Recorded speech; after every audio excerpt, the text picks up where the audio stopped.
Welcome back to Caravan of Garbage. We are here to talk Superman IV, because it's not a bloody drip, mate. Because it's dying, because it's... He did it, it's folks, bad. he did it. It's in need of hydration, antibiotics. Some orange slices. Yeah, it's very much on the way out at this point, this series, isn't it? Yeah. Look, watching this, I almost... At certain points, I did feel bad that I was going to make fun of it so much, but also it's go time, Superman 4. Is. Your time has come, Superman 4. Let's do this. And let's leave a like also while we're here. Yeah. Apparently, the story of this was partially written by Christopher Reeve. Yeah. Like, this was his idea. And it's kind of a nice message because it's about a little kid and he writes a letter to Superman and he says, what are you going to do about all these nuclear weapons, Superman? Yes. Bad movie, though. That's the problem. It's very, very bad. So I've written that as story 2 because there's a few stories going on here. Yes. Because there's a nuclear arms race and people are like, ooh, danger, world over. But then the teacher's like, what can we do? And these are the options that come up. Think positive, write senators. And those things in the real world, sure. But when the kid's like, hey, maybe Superman should denuclearize the world, everyone's like, as if. No! That's the answer. Yeah. That's what he's there for. That makes sense, right? So I thought that was strange. And then I also thought it was strange that he did get rid of all the nuclear weapons and then at the end went, maybe I shouldn't. Maybe hands off, actually. Yeah.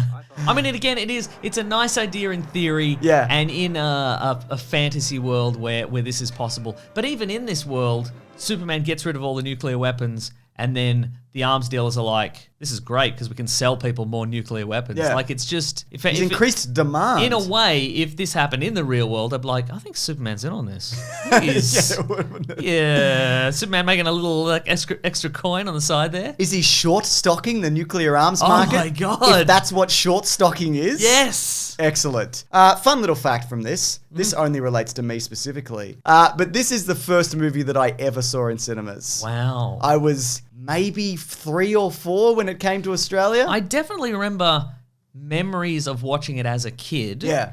But I don't know if I saw it in the cinema. Yeah. I think maybe I read the junior novelization Sure, at some point. Or I read, they used to have like little picture books and it'd have photos from the movie. Maybe I read that. Because I also have distinct memories of some scenes which aren't in this movie. Oh, I've got a list. Which evidently are deleted scenes, which probably would have been in the novelization. Absolutely. The novelization's often based on an early draft of the script, which changed before they actually film it. Exactly. Another fun little fact, though. Yes. This movie was also the first time I got a taste of commenting on movies. So this is what happened. Here we go. This is what happened in cinemas. Yeah, all right. The moment where Nuclear Man gets in the elevator and he gets dragged to the moon and he goes down and it goes dark, the cinema's silent. There's tension. It's riding high because you know the sun is just going to crest over the moon. Do you know what I mean? Yeah.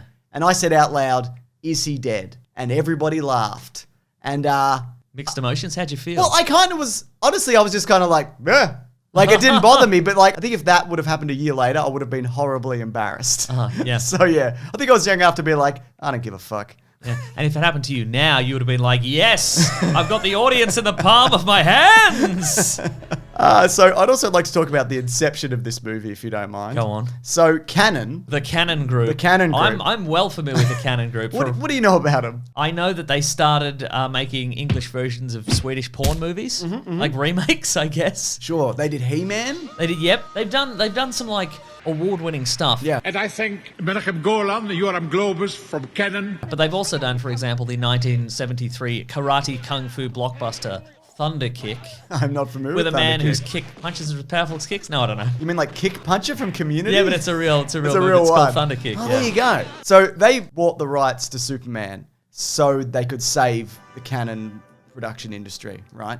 It did the opposite. So in order to get this off the ground, they approached Richard Donner again, but he was doing one of the several lethal weapons that he was working on at the time. Richard Lester was also approached. He couldn't do it after Superman 3. Christopher Reeve wanted Ron Howard, but he was doing Willow. Wes Craven was hired, but he didn't see eye to eye with Christopher Reeve, and he left. So Christopher Reeve only agreed to come back and play Superman. Again, like you mentioned, he had more input on the story. And if the studio financed his project Street Smart, which is about a pimp or something. I looked at it, but then I didn't write it down. Sometimes I do that. Yeah. I'm pretty sure it's about a man with thunderous kicks, but all right. You might be right.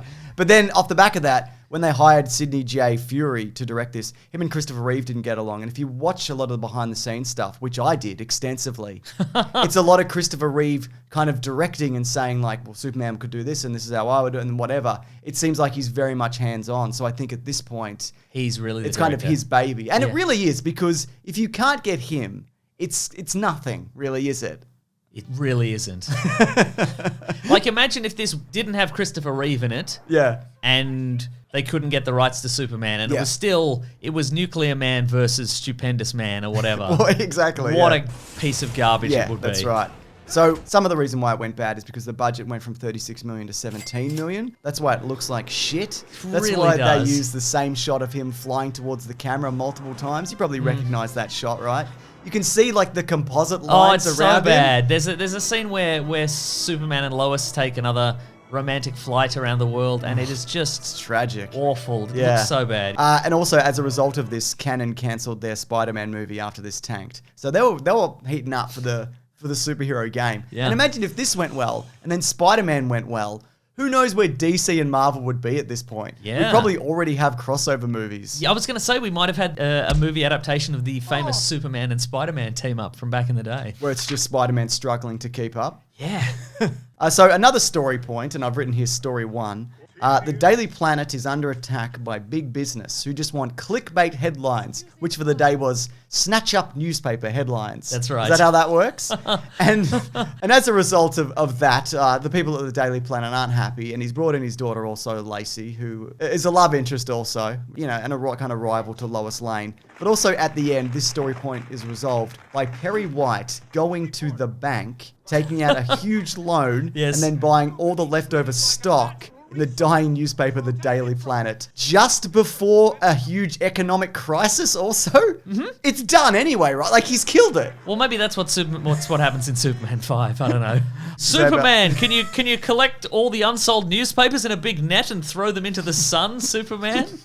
Oh, that's not going to save anything. Okay, right. No. Lacey is also played by Mariel Hemingway, which makes her... No, I was going to say it makes her the second Hemingway to be in a superhero movie, but I'm thinking of J.D. Salinger's kid, who is Captain America. Is she related to Hemingway? That's her grandfather. Really? Yeah. Do you think they put the glasses on her to be like Hemingway? Oh, yeah, okay, sure. We both had different ideas about glasses. Sure, yeah. That's what's great about movies. They're open to interpretation. We both had different interpretations of who the greatest author/journalist of all time is. Very true, yeah. So the third story of this, I guess, there's not really third. There's many more. It's the creation of Nuclear Man. Mm-hmm. And what I love leading up to that is Superman goes back to his fortress of solitude and he's like, listen, crystals from the past and dead Kryptonian leaders, what do you think I should do? And they're like, don't interfere, don't do anything. But also like, aren't you the guys that said don't do anything and then your world exploded? Yeah. Why do you even have this on file? And just smash those crystals.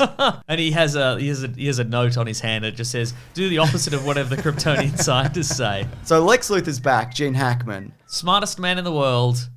He's doing all right, I guess. He's decided he's going to defeat Superman by creating a nuclear man. Yes, a nuclear man. No, he says nuclear man. Yes, he does say it. Oddly, like Homer Simpson would. Yes. So, smartest man in the world. Well, he did create a man. That's pretty good, I guess. A nuclear man.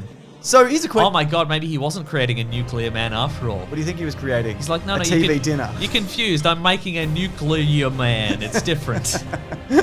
There's a question about his hair though. Yes. Because it's clearly just Gene Hackman's own hair in this. Mm-hmm. And he's quite, balding at this point. Was Lex Luthor just shaving his head? Was that what this was? Oh, in the context of the story. Okay. Because you wouldn't wear a very thinning wig, would you? No, that's true. That doesn't make any sense. Unless you feel there's more value to thinning real hair than being bald. That's actually a good point. Yeah. Bald viewers, let us know in the comments. Yeah, in the comments. Let us know. Yeah. I want to talk about Superman though. I want to talk about hair as well. You want to talk about Superman in a Superman movie Very much review? So. This is fascinating coming. You've changed. In the past, this would have been all wig talk, honestly. We're doing hair talk. Okay. Because there's a single strand of his hair easily holding up 1,000 pound or whatever it is. Indestructible except if you've got a pair of bolt cutters. Yes. Which of course speaks to the age-old question, how does Superman cut his hair? a mirror with lasers normally. Also, sometimes isn't it that his hair isn't like indestructible and you can just cut it with scissors? I don't know. But then if he's re-entering the atmosphere, doesn't matter. What am I doing? So, do you think though giving away a piece of your genetic material is a good idea? He's not that smart, James. Remember he did that interview where he revealed all his strengths and weaknesses? He did, didn't he? But as a result of this, they create a nuclear man. Which is to say Lex and Lenny Luthor. Yes, Lenny Luthor. His newly revealed nephew? Yes. Yeah, who he hates. But I kind of enjoy the villain Nuclear Man because it's kind of like fighting like a feral cat. Go on. No, he's like erratic and he's scratchy and he's mean. I just think he's got that energy. Do you know what I mean? Little bit, He's got that kind of wild vibe about it. You know what I mean? You can't pet him because he'll scratch you on the neck. Sometimes he'll roll over to reveal his belly and you're like, should I give him a scratch? Because he will attack me. He really will. With all his many vaguely defined powers. So I wanted to ask you about this specifically because I feel like you'd be a fan. But Clark Kent, a.k.a. Superman, a.k.a. Kal-El. What? Yes, Mason. It's been 4 movies. Clark Kent is Superman? That's right. Oh my God. This changes everything. He has to go on 2 dates at once. I think a la the many sitcoms and also the Superman stories of the, Golden and Silver Age. Yeah. Lacey asks specifically if Clark and Superman can go on a double date with her and Lois Lane. Yeah. And he says yes, because he's a bad person, it seems. And dumb. Because the thing is, there is a very long history in the comic books, especially in the, the Golden and Silver, especially, both of them, where it's just Superman messing with Lois Lane. Yeah. Just for a laugh. He's got her in space and he's like, agree to marry me, I'll cut off the oxygen or whatever. Yeah, but this Superman isn't, he's too nice to be that. Yeah. So he's just decided to ruin everyone's night for no real reason. Who's having a good time here? Lois isn't. Lacey isn't. Lana Lacey isn't either. Absolutely. Yeah, you're absolutely right. Lana wasn't even invited. Yeah. Because he doesn't have a third persona. He kind of does. He's got back in Smallville. Yeah, that's kind of his Maybe third he was persona. going on a third date with Lana in Smallville. Yeah. He kept having to fly back and forth. I feel like that is the real him though, right? Yeah. Now we're getting off topic. Because what I want to talk about is, again, and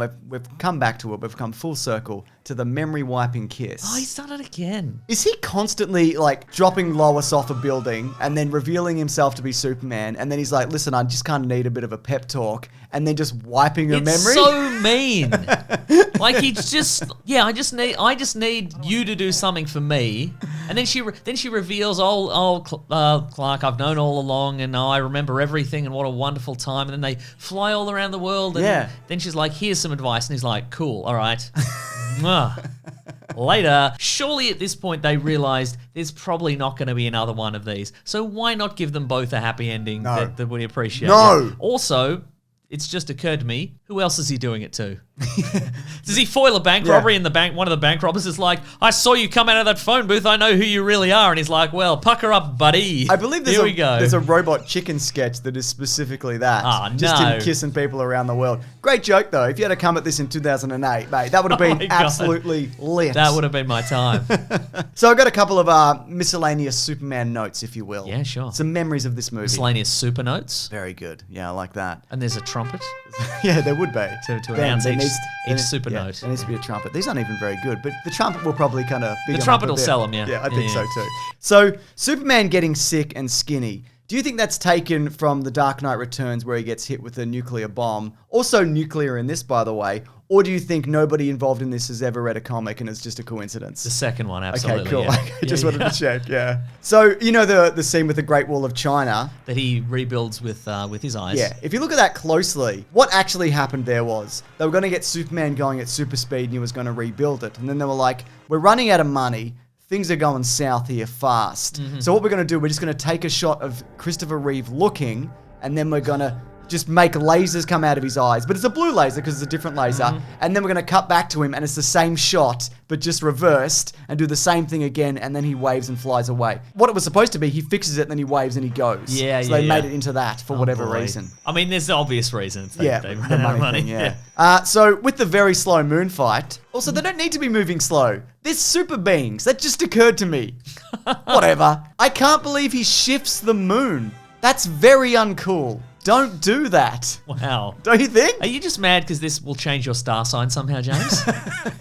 That's right. Very much so. Remember when Jim Carrey did it in the movie where he was God or whatever? and everything was like all fucked up. Oh. Remember that movie? Wow. Do you remember the movie Sonic? That's another Jim Carrey movie. I remember every Jim Carrey movie, yes. Very good. I don't really, but all I remember is the movie Yes Man, and I'm basing my answer on that. James just asked me a question. I said yes. So, Lacey's just dragged into space, very far from Earth. Do you think that was just a thing with special effects where they just went, just put the Earth in the background, whatever? Like, I don't think it was supposed to be space initially, maybe. Oh, I see. Yeah, I don't know. Also, Paul, the guy from the gym, he's just a poser. His muscle definition is limited at best. I don't like saying that. Even for the 80s? Even for the 80s. I mean, I guess in the 80s we had like Hulk Hogan. Yeah, but there was nothing in between. You're either a roided out monster or whatever Paul's supposed to be. Wow. Yeah. Anyway, I don't like him, but you're not supposed to, are you? I like when he gets little revenge. He's petty, isn't he? A little bit, yeah. Yeah. Speaking of,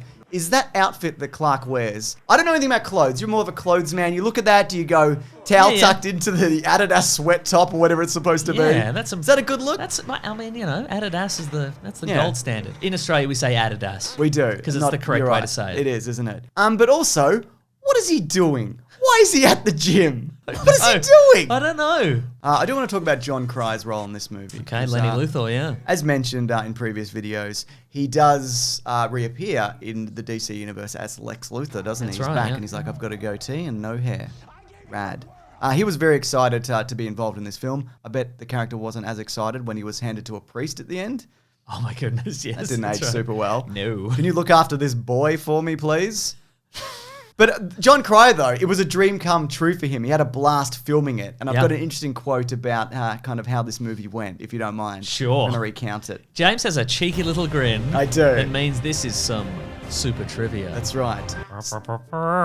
So he had a bit of fun, though, on set. Like, he couldn't believe he was involved in it. It all looked great. You know, he's lifted up in a car with Lex Luthor by Superman. Imagine being involved in that. Because you don't know what it's going to look like. That's true. And by all accounts, everyone was saying it was going to be great before they stripped everything out of it. And then you notice, like, you know, the catering's getting a bit light, speeding up a bit with production. There's a bit of infighting on set and whatever. So here's the quote now. A few months later, I ran into Chris Reeve on the street and I said, hey, let's have lunch. And he said, okay, sure. We went out for lunch and I said, I'm so excited about the movie. When's it coming out? And he said, takes a deep breath, you need to know it's an absolute mess. We had 6 months of flying work that we were supposed to shoot. They cut 5 months of it. Oh my and God. you can see that, can't you? Yeah. Do you remember, because in the first movie, he came back for like half a year to do all that extra special effects stuff. And he's banking and rolling, he's making a day of it. Making 6 months of it. Yeah, I mean, in this, they just took, I guess, one Polaroid of him and just waved it in front of the camera. So they've thrown together an edit that barely makes any sense, and I was absolutely devastated because I really wanted to be part of bringing Superman back. And that was the thing, because Chris Reeve came back to this because he realized, despite, you know, what happened with the third one, he wasn't happy with it and he wasn't really going to do it and he was kind of done with it. He's like, this is a character people love, and I want to give that sense of hope and optimism, and they want to see this again. And they fucked it completely. Yeah. They also cut it to 90 minutes because it is the shortest one. Yes, that's by true. quite a bit. It is mercifully short. Yeah, it is, isn't it? Because then you get more screenings out of it. You can run it more times during the day. It's still tanked. It didn't matter. But here's the thing, though.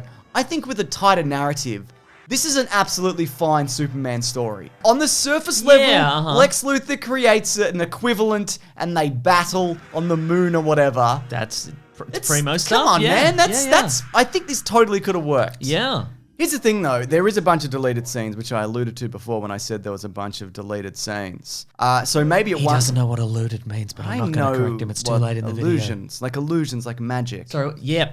Cool. Yep. Okay. So maybe we are going to get a Sidney J. Fury cut of like the Donner cut. Yeah. Like the Snyder cut. Release the Sidney J. Fury cut? Yes. He's 87 years old. And he probably hasn't worked in 100 years because of this movie. I'm sorry. And I'm sorry to Mark Pillow, who played Nuclear Man. I thought you did a pretty good job. I thought it was good, yeah. Yeah. Certain charm to him. What do you do with it? You just look like Dolph Lundgren. That's what you do. Didn't even get to use his own voice. No, he really didn't. So there was going to be more love scenes with Lacey where they go on various dates. Hot stuff. More of that, please.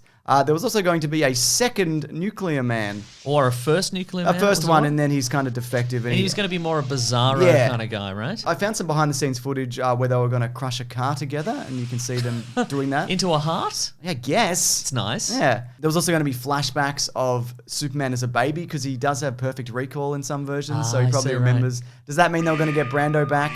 Probably not. But you could have done some variation on Krypton, being back on Krypton. I remember being born. Yeah, and there was a lot of shattered glass happening as I crashed through that skylight. They're also originally going to do Bizarro, played by Christopher Reeve. Oh, that would have been so good. But they kind of did it already in the previous movie. 3, yeah. Also, it's probably very expensive to do. Yeah, and if they were going to do it in this one, it'd be bad. Yeah. So, in theory, yes, it's probably best they didn't. That being said, apparently, hot news, hot off the presses, they're going to do a comic book version. Yeah, that's called right. Superman 78, which is going to be an expansion of this universe. So maybe we will see a Bizarro in that. About gosh darn time, don't you think? I agree. I'm excited for that. So yeah, there was a planned 5th movie. Because you always got to be looking ahead to the future. Yeah. What happens in this one? Superman dies and is resurrected in the bottle city of Kandor. Oh. Yeah, so what do you think of that? He'd be little. He'd be little, yes, He'd be that's right. little Superman. Yeah, so he's walking around. He's like, "What's going on here? Would Supergirl be in it or whatever?" Because she's from Kandor. I don't know. This movie does though have a bit of like it predicts the future. It alludes to the future, Mason. Go on. Because when he drops Lex Luthor off into the rock pit at the end, he says, "See you in 20, Lex." The next Superman movie comes out 19 years later. So he was nearly right. Oh my God. Yeah. Well, I mean, Lex probably got early release for good behavior. That's right. So if people are wondering though, are you going to... Kevin Spacey though, so probably not. Yeah, boo. And no thank you. If people though are curious, like whether we're going to do Superman Returns, guess what? We did it. Surprise. It's done. It's already, it's in your hot little hands already. Exactly. So I'll link that below if you do want to check it out. But yeah, this is sort of the end of the Chris Reeve movies, though we might be coming back next week to do the Donner cut of Superman 2. That's right. Might be nice to go back to a more competent Superman movie. Yeah, I mean, let's watch it and see. Yeah. I mean, if it's mostly the same except the Kryptonians go to jail at the end, no dice. No thank you. It's death in a pit or nothing, if you ask me. I agree. If you do want to see that, let us know below. And if you want to see any of these early, guess what? You can. You go to bigsandwich.co. You sign up. It's only $9 a month. Maybe that's a lot of money to you, so maybe that's too much. You don't have to do it. That's fine. But these episodes go up early. An ad-free feed of our podcast, The Weekly Planet, goes up there early also. There's bonus podcasts, even more podcasts. Even more podcasts. We do one on clickbait. We do one called Time Capsule, where we look at particular years in pop culture. We do one on a comic book club, don't we? That's right. We're going to do Death of Superman. Maybe it's out by now. I don't know where we're at. I'm excited for that one. Me too. And also we have a bunch of movie commentaries, which you might want to check out. Marvel, DC, everything in between. Not everything in between, just some others, you know what I mean? Yeah, thanks for watching Caravan of Garbage. We'll see you next week, and just hang around. We'll go, but you hang around on YouTube. Is there like a lobby or something? There's a lobby. There's In a YouTube? waiting lobby. Huh. Yeah. Never seen that. If you don't have autoplay on, you just shuffled into a lobby. Huh. Can I get like a No, cup of tea or something? No. No amenities at all? No amenities. Can I go to the toilet? No, mate. No amenities. Wow. They allude to it, Huh. but there'd be none there. I would click autoplay and go to the next Mr. Sunday Movies video. Hopefully. Yeah. If the algorithm is kind. Goodbye. Grab that Jimmy, guys. We'll see you next week.